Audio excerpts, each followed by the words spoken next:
जय हिंद दोस्तों, आपका फिर से आपके अपने YouTube channel the English bits में स्वागत करता हूं। दोस्तों आज जो होगा पॉलिटी का लेक्चर नंबर 2 होगा, जिसमें हम लोगों ने क्या कल तक पढ़ लिया था, आज उससे आगे स्टार्ट करेंगे। आज जो होगा, आज का जो है 1833 ईस्वी का चार्टर अधिनियम पढ़ेंगे। आज जो हो जाएगा, आज के लेक्चर में पढ़ेंगे दोस्तों 1833 ईस्वी का चार्टर अधिनियम।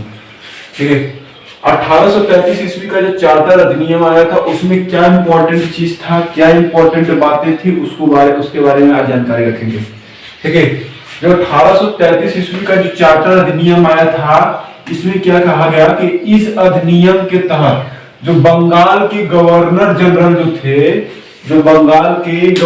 जनरल था, को क्या बना दिया गया, भारत का गवर्नर जनरल बना कहा गया। अर्थात जो बंगाल का जो गवर्नर जनरल था, उसको भारत का गवर्नर जनरल कहा जाने लगा। किस अधिनियम के अंतर्गत? 1833 ईस्वी के चार्टर अधिनियम के अंतर्गत जो बंगाल का गवर्नर जनरल था, वह अब भारत का गवर्नर जनरल कहा जाने लगा।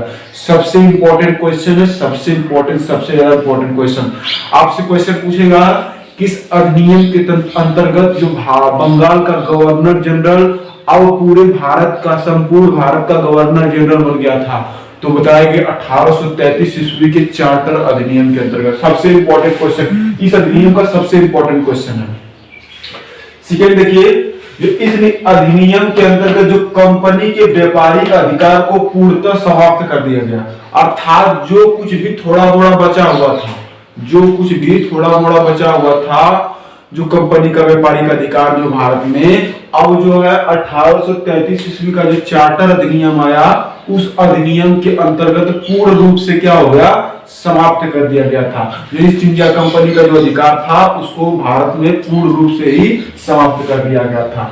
सेकेंड मोस्ट इंपॉर्टेंट क्वेश्चन, आपसे क्वेश्चन पूछेगा, किस अधिनियम के अंतर्गत जो भारत में व्यापार करने के लिए जो कंपनी का अधिकार था, उसको समाप्त कर दिया गया था, बताएंगे 1833 ईस्वी के चार्टर अधिनियम के अंतर्गत।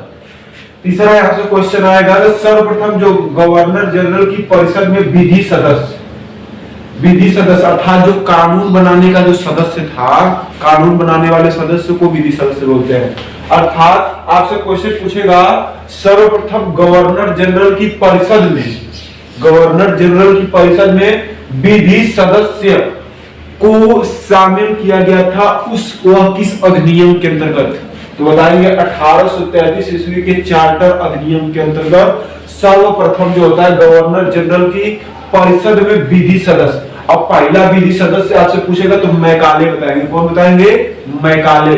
प्रथम विधि सदस्य आपसे कोई पूछेगा तो बताएंगे क्या? मैकाले। सबसे ज्यादा इंपॉर्टेंट क्वेश्चन यहाँ पर तीसरा इंपॉर्टेंट क्वेश्चन हो जाएगा, आपसे पूछेगा गवर्नर जनरल की परिषद में सर्वप्रथम विधि सदस्य किस अधिनियम के अंतर्गत आया था? तो बताएंगे 1833 ईस्वी के चार्टर अधिनियम के अंतर्गत। अब कौन है? मैकाले। कौन है? मैकाले।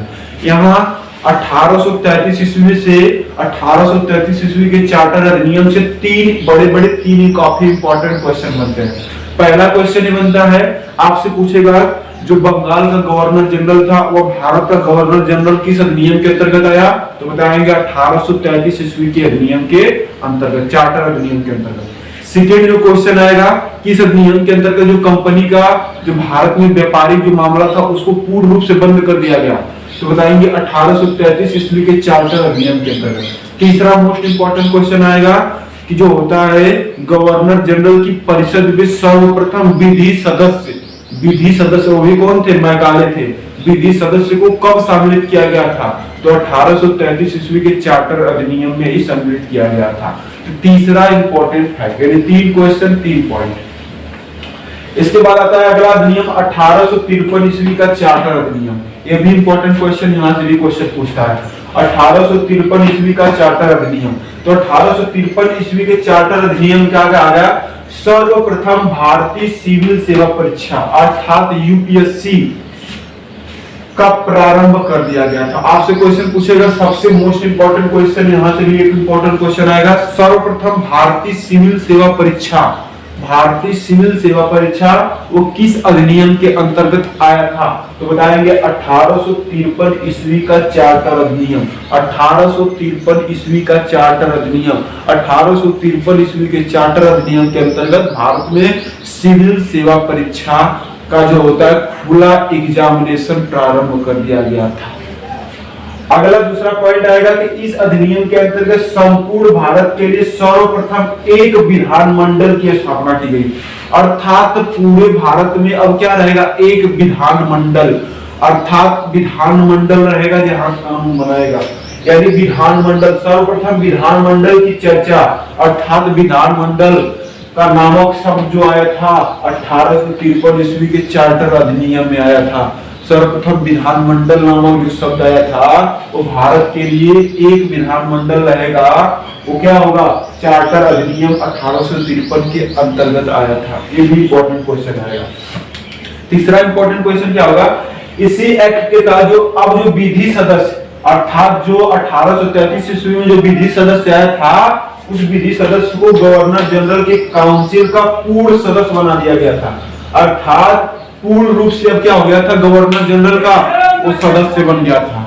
क्या बन गया था? पूर्ण रूप से सदस्य बन गया था। तो 1853 ईस्वी का जो चार्टर अधिनियम के अंतर्गत जो विधि सदस्य था वह अब पूर्ण रूप से सदस्य बन गया था। किसका? गवर्नर जनरल का, गवर्नर जनरल के काउंसिल का।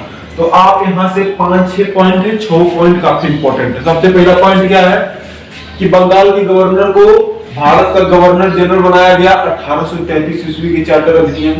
जो अधिनियम के कंपनी के व्यापारिक अधिकार पूर्णतः समाप्त कर दिया गया था। क्वेश्चन आएगा तो बताएंगे 1833 ईस्वी के चार्टर अधिनियम। तीसरा जो होगा, गवर्नर जनरल की परिषद में विधि सदस्य को शामिल किया गया था, अर्थात 1833 ईस्वी के चार्टर अधिनियम के अंतर्गत। चौथा आएगा कि सर्वप्रथम भारतीय सिविल सेवा परीक्षा यूपीएससी किस अधिनियम के अंतर्गत आया था? तो बताएंगे 1853 ईस्वी के चार्टर अधिनियम के अंतर्गत आया था। चौथा आएगा इस अधिनियम के अंतर्गत से संपूर्ण भारत के लिए एक विधानमंडल, अर्थात विधानमंडल नामक शब्द आया था 1853 ईस्वी के चार्टर अधिनियम के अंतर्गत। चौथा आएगा क्वेश्चन, छठा क्वेश्चन आएगा इस एक्ट के तहत अब जो विधि सदस्य था वो पूर्ण सदस्य बन गया था गवर्नर जनरल का। तो आएगा 1853 ईस्वी की चार्टर अधिनियम के अंतर्गत। यहाँ तक नोट डाउन कर लीजिए या स्क्रीनशॉट मान लीजिए। इसके बाद हम आगे आ जाते हैं।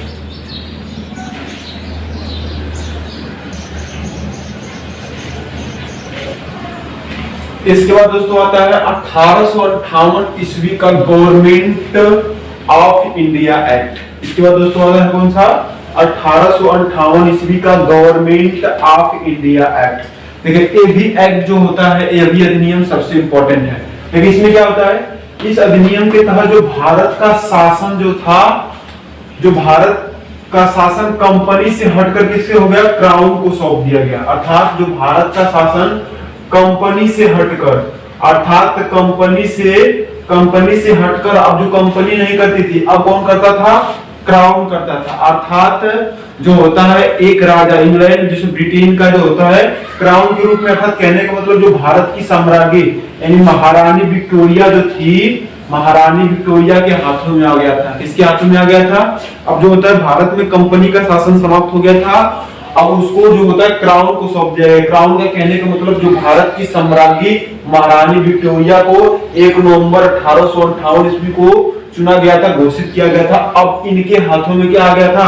भारत की सत्ता आ गई थी। भारत की सत्ता किसके हाथों में आ गई थी? महारानी विक्टोरिया के। अर्थात कहने का मतलब होता है तो इस अधिनियम के अंतर्गत जो भारत का शासन कंपनी से हटकर किसको हो गया? क्राउन को सौंप दिया गया था। किसको हो गया? क्राउन को सौंप दिया गया था। और आपसे यहाँ एक क्वेश्चन पूछता है, 1 नवंबर 1858 ईस्वी को महारानी विक्टोरिया को भारत की साम्राज्ञी बना दिया गया, भारत की महारानी बना दिया गया। तो अब जो है, अब जो शासन कौन करेगा? कंपनी नहीं करेगा, अब महारानी विक्टोरिया करती थी। अर्थात इनके आदेश के अनुसार जो होता था भारत में प्रक्रियाएं होती थी। उसके बाद जो होता है पूर्ण शक्तियां या भारत विषयक मंत्री जो ब्रिटिश कैबिनेट मंत्रियों में से एक था, उसको सौंप दिया गया। अर्थात कहने का मतलब क्या होता है कि जो महारानी विक्टोरिया जो थी वो जो होता पूरे भारत का क्या होती थी? महारानी हो गई। अब जो होगा महारानी तो कोई काम करेगा नहीं, तो महारानी क्या होता है, भारत में जो होता है, भारत जैसे उनका अलग अलग देशों में क्या था, अपना प्रकोप था, अपना क्या था, अलग अलग देशों में अपना राज करती थी। तो वहां क्या होता था, वहां के देशों को मतलब वहां के देशों को चलाने के लिए क्या होता था, एक जो होता है विषयक मंत्री, अर्थात भारत में क्या था, भारत विषयक मंत्री बनाते थे, जो कैबिनेट मंत्री का क्या था, हिस्सा था, जो कैबिनेट मंत्री का हिस्सा होता था, जो उसको बोलते थे भारत विषयक मंत्री। यानी अब वही जो है भारत में जो होता है पूर्ण रूप से शासन करता था, अर्थात उसी के हाथ में डोर थी। मतलब मेन डोर तो इनके पास थी, महारानी विक्टोरिया के पास थी, लेकिन जो होता है अब महारानी विक्टोरिया इकलौती है, तो सभी देशों पे जाएंगी नहीं, तो उसके लिए क्या होता था, वहां के देशों के लिए एक जो होता है कमेटी बिठाई जाती थी। उस कमेटी को बोलते हैं भारत विषयक मंत्री, अर्थात भारत के लिए बनाया गया था, तो भारत विषयक मंत्री था। भारत विषयक मंत्री जो उस कैबिनेट मिशन अर्थात ब्रिटिश कैबिनेट मंत्रियों का क्या था, हिस्सा था, और उसके आधार पर वही क्या करता था, अब पूरा भारत में शासन करता था। तो कहने का मतलब ये हो गया कि इस अधिनियम के तहत जो भारत का शासन कंपनी से हटकर क्राउन को सौंप दिया गया, क्राउन को सौंप दिया गया था। जो क्राउन जो होता है पूर्ण शक्तियां, जो क्राउन को क्या थी, पूर्ण शक्तियां थी, वो अपने पूर्ण शक्तियों को भारत विषयक मंत्री को दे देता था, जो क्या होता था, ब्रिटिश कैबिनेट मंत्रियों में से एक था। अर्थात जो ब्रिटिश कैबिनेट मंत्री थे उनमें से जो होता है भारत विषयक मंत्री था, जो एक था, उसको पूर्ण सत्ता अर्थात पूर्ण डोर जो होता उसके हाथों में दे दिया जाता था। अब वो ये क्या करता था, भारत में शासन करता था। अब से क्वेश्चन पूछेगा 1 नवंबर 1858 ईस्वी को अब महारानी विक्टोरिया भारत की सम्राज्ञी घोषित हो गई थी, अर्थात महारानी विक्टोरिया को भारत का रानी महारानी बना दिया गया था 1 नवंबर 1858। तो आपसे क्वेश्चन पूछेगा किस एक्ट के तहत महारानी विक्टोरिया जो होती भारत की सम्राज्ञी बनी थी, तो आप बताएंगे 1858 ईस्वी के गवर्नमेंट ऑफ इंडिया एक्ट के तहत। इसके बाद आया था जो सबसे इंपॉर्टेंट क्वेश्चन ये है कि भारत की गवर्नर जनरल को वायसराय की उपाधि कब मिली थी, तो भारत की गवर्नर जनरल को वायसराय की उपाधि 1858 ईस्वी का गवर्नमेंट ऑफ इंडिया एक्ट के तहत मिली थी। अब जो होता है गवर्नर जनरल न रह गए, अब जो होता है वायसराय बन जाएगा, अर्थात भारत की गवर्नर जनरल को वायसराय की उपाधि 1858 ईस्वी की गवर्नमेंट ऑफ इंडिया एक्ट के तहत मिलेगा। यहाँ 4 इंपॉर्टेंट क्वेश्चन था, आपको कंप्लीट हो गया। उसके बाद 1861 का भारतीय परिषद अधिनियम, 1861 ईस्वी का भारतीय परिषद अधिनियम, इसमें क्या कहा गया कि इस अधिनियम के अंतर्गत क्या हुआ, गवर्नर जनरल को अध्यादेश, अर्थात जो गवर्नर जनरल था अब वायसराय बन गया था, उसको क्या अध्यादेश जारी करने का क्या होगा, शक्ति प्रदान की है। अर्थात कहने का मतलब होता है कि अब जो है वो आवाज उठा सकता है, अध्यादेश जारी कर सकता है, कोई भी नियम कानून बना सकता है, उसमें पार्टिसिपेट हो सकता है। तो इस अधिनियम के अंतर्गत क्या होगा, गवर्नर जनरल अर्थात वायसराय को अध्यादेश जारी करने की शक्ति प्रदान की गई। इसके बाद सेकेंड आता है बंबई तथा मद्रास में स्थानीय विधानमंडलों का प्रदान किया गया, अर्थात बंबई और मद्रास में अपनी अपनी एक विधान मंडल हो गई। संपूर्ण विधानमंडल जो 1853 के जो अधिनियम था, 1853 का जो अधिनियम आया था उसमें क्या था कि संपूर्ण जो है भारत में एक विधानमंडल की स्थापना की गई थी। लेकिन अब जो है 1861 का जो अधिनियम आया भारतीय परिषद अधिनियम, इसमें क्या होगा, बंबई और मद्रास के लिए स्थानीय विधानमंडल जो होता है अपना अपना विधानमंडलों का प्रदान किया गया। तो आप यहाँ से क्वेश्चन नोट डाउन कर सकते हैं, आप काफी इंपॉर्टेंट क्वेश्चन है। 1858 ईस्वी की गवर्नमेंट ऑफ इंडिया के तहत और जो होता है 1861 का भारतीय परिषद अधिनियम। यहाँ से क्वेश्चन ये आएगा कि जो होता है सबसे पहले सर्वप्रथम जो होता है किस अधिनियम के अंतर्गत जो वायसराय था, गवर्नर जनरल था, उसको अध्यादेश जारी करने का हक मिला, तो बताएंगे 1861 का भारतीय परिषद अधिनियम। सबसे इंपॉर्टेंट क्वेश्चन यही है। और इसके बाद एक क्वेश्चन भी पूछ सकता है कि किस अधिनियम के अंतर्गत जो बंबई और मद्रास में अपनी अपनी विधानमंडल का स्थापना किया गया, तो बताएंगे 1861 का भारतीय परिषद अधिनियम। इसके बाद अगला क्वेश्चन आएगा किस अधिनियम के अंतर्गत जो होता है भारत के गवर्नर जनरल को वायसराय कहा जाने लगा, तो बताएंगे 1858 ईस्वी की गवर्नमेंट ऑफ इंडिया एक्ट के तहत। अब आपसे क्वेश्चन पूछेगा महारानी विक्टोरिया का जो होता है भारत की साम्राज्ञी किस अधिनियम के अंतर्गत आई, तो 1858 ईस्वी की गवर्नमेंट ऑफ इंडिया एक्ट के तहत आई। इसके बाद दोस्तों आगे देखते हैं। इसके बाद दोस्तों अगला आता है 1892 ईस्वी का भारतीय परिषद अधिनियम। 1892 ईस्वी का भारतीय परिषद अधिनियम, इसमें क्या होता है कि इस अधिनियम के अंतर्गत सर्वप्रथम कार्यकारी परिषदों को प्रश्न पूछने तथा बजट पर चर्चा करने का अधिकार, अर्थात सबसे पहले जो होता है, सबसे पहले प्रश्न पूछना, अर्थात संसद में जो लोग प्रश्न पूछते हैं और जो बजट पर बहस करते हैं उसकी शुरुआत सर्वप्रथम 1892 ईस्वी के भारतीय परिषद अधिनियम से ही हुई थी। तो यहाँ से आता है क्वेश्चन कि किस अधिनियम के अंतर्गत सर्वप्रथम बजट पर प्रश्न पूछना और जो होता है बजट पर चर्चा करने का अधिकार दिया गया। तो बताएंगे 1892 ईस्वी का भारतीय परिषद अधिनियम। तो इस अधिनियम के अंतर्गत सर्वप्रथम कार्यकारी जो पार्षद थे, अर्थात जो उस कैबिनेट में जो कार्यकारी परिषद थे, कार्य करने वाले लोग थे, उनको प्रश्न पूछना तथा बजट पर चर्चा करने का अधिकार मिला था 1892 ईस्वी के चार्टर अधिनियम के भारतीय परिषद अधिनियम के अंतर्गत। इसके बाद आता है इसी अधिनियम के अंतर्गत सर्वप्रथम अप्रत्यक्ष चुनाव प्रणाली, अर्थात जो चुनाव मैदान करते हैं तो उसकी शुरुआत की गई थी 1892 ईस्वी की भारतीय परिषद अधिनियम। तो आपसे क्वेश्चन सबसे ज्यादा इंपॉर्टेंट यही है कि भारत में दोनों इंपॉर्टेंट क्वेश्चन है, अर्थात किस अधिनियम के अंतर्गत सर्वप्रथम अप्रत्यक्ष चुनाव प्रणाली की स्थापना की गई थी। तो सर्वप्रथम अप्रत्यक्ष चुनाव प्रणाली की स्थापना 1892 ईस्वी के भारतीय परिषद अधिनियम, 1892 ईस्वी के भारतीय परिषद अधिनियम के अंतर्गत की गई थी। और क्वेश्चन पूछेगा सर्वप्रथम जो कार्यकारी परिषद जो प्रश्न पूछ सकते थे तथा बजट पर चर्चा कर सकते थे, वो किस अधिनियम के अंतर्गत, 1892 ईस्वी का भारतीय परिषद अधिनियम के अंतर्गत। तो दोनों इंपॉर्टेंट क्वेश्चन है, दोनों ध्यान रखिएगा। इसके बाद आता है 1909 ईस्वी का भारतीय परिषद अधिनियम। 1909 ईस्वी का भारतीय परिषद अधिनियम, तो इस अधिनियम को मार्ले मिंटो सुधार अधिनियम के नाम से जाना जाता है। 1909 ईस्वी का जो भारतीय परिषद अधिनियम होता है, उस अधिनियम को बोलते हैं मार्ले मिंटो सुधार अधिनियम। मार्ले मिंटो सुधार अधिनियम सबसे इंपॉर्टेंट क्वेश्चन है। उसके बाद क्या हुआ था, अब इसी अधिनियम के अंतर्गत भारत और पाकिस्तान के बंटवारे का लक्षण दिखने लगा था। भारत और पाकिस्तान में के बीच बंटवारे का लक्षण जो होता है इसी अधिनियम के अंतर्गत आएगा। इसमें क्या होता था, मुसलमानों के लिए एक अलग चुनाव क्षेत्र अर्थात पृथक चुनाव क्षेत्र प्रदान किया गया, अर्थात मुसलमान अपना एक अलग चुनाव क्षेत्र स्थापित कर सकते हैं, अर्थात मुसलमानों के लिए अलग व्यवस्था स्थापित की गई। मतलब मुसलमान जो होता है वो अलग अपना चुनाव प्रणाली स्टार्ट करेंगे। तो 1909 ईस्वी में क्या हुआ कि मुसलमानों के लिए पृथक चुनाव क्षेत्र का प्रदान किया गया। तो आप यहाँ से क्वेश्चन पूछेगा सर्वप्रथम जो होता है मुसलमानों के लिए पृथक चुनाव क्षेत्र कब स्थापित किया गया, तो 1909 ईस्वी में।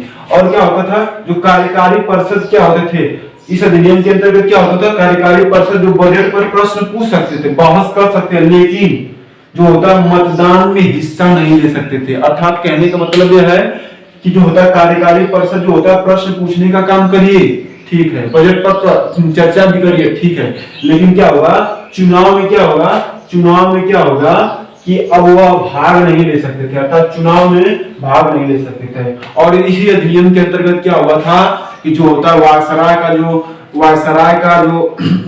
में जो कार्यकारी परिषद थे और जो प्रांतीय कार्यकारी परिषद थे, उनमें क्या हुआ कि एक भारतीय को भी सम्मिलित कर दिया गया। अर्थात पहले क्या होता था, पहले जो होता भारतीय कहीं भी सम्मिलित नहीं थे, लेकिन जो होता 1909 ईस्वी का अधिनियम आया तो इसमें सर्वप्रथम एक भारतीय जो होता है, एक भारतीय को क्या हुआ कार्यकारी परिषद में, प्रांतीय कार्यकारी परिषद में और वायसराय की कार्यकारी परिषद में क्या हुआ सम्मिलित कर दिया गया था।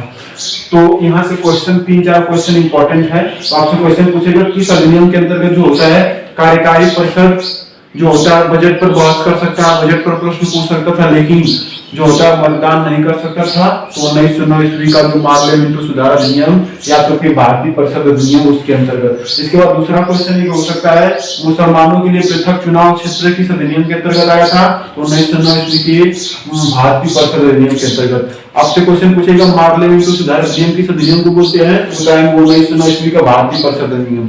उसके बाद क्वेश्चन आएगा कि किस अधिनियम के अंतर्गत सर्वप्रथम अप्रत्यक्ष चुनाव प्रणाली की स्थापना की गई, तो बताएंगे 1892 ईस्वी का भारतीय परिषद अधिनियम। उसके बाद क्वेश्चन आएगा किस अधिनियम के अंतर्गत सर्वप्रथम जो होता है प्रश्न पूछना और बजट पर बहस करने का अधिकार मिला था, तो बताएंगे 1892 ईस्वी के भारतीय परिषद अधिनियम। तो दोस्तों आज का यह वीडियो था, आप जो है स्क्रीनशॉट मार सकते हैं, यहाँ देखिए स्क्रीनशॉट मार सकते हैं। अगर दोस्तों ये वीडियो आपको पसंद आया हो तो जरूर लाइक शेयर और सब्सक्राइब कीजिएगा। धन्यवाद।